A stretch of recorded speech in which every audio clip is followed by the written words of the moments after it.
the case, and this is practically speaking, is that it is not at all unreasonable to think of God the Father as the spirit that arises from the crowd that exists into the future, right? And we talked about that in relationship to the idea of sacrifice, at least a little bit, or we're going to.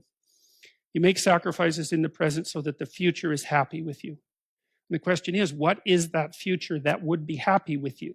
And the answer to that is, it's the spirit of humanity. That's who you're negotiating with, because you make the assumption that if you forego impulsive pleasure and get your medical degree, that when you're done in 10 years and you're a physician, humanity as such will honor your sacrifice and commitment and open the doors to you, right? So you're treating the future as if it's a single being, and you're also treating it as if it's something like a compassionate judge. You're acting that out.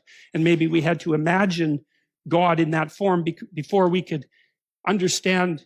Once we started to understand that there was a future, perhaps we had to imagine God in that form in order to concretize something that we could bargain with, so that we could figure out how to use sacrifice to figure out how to guide ourselves into the future.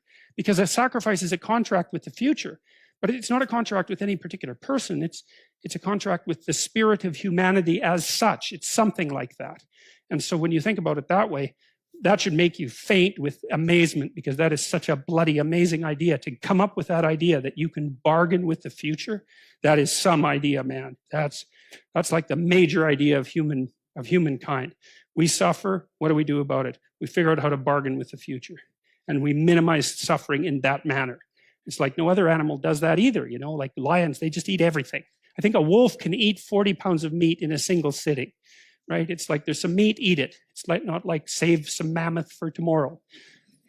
That's not a wolf thing, man. That's a human thing, and that might mean you have to be hungry today. Or maybe you're a farmer, you know, several thousand years ago, 6,000 years ago or so, when agriculture first got going, and you're starving to death, waiting for the spring planting, and you think we bloody well better not eat those seeds, right? And that's really something, to be able to control yourself, to make the future real, to put off what you could use today, and not just in some impulsive manner. Man, maybe your kids are starving to death. You think, we are not touching the seeds that we need for the future.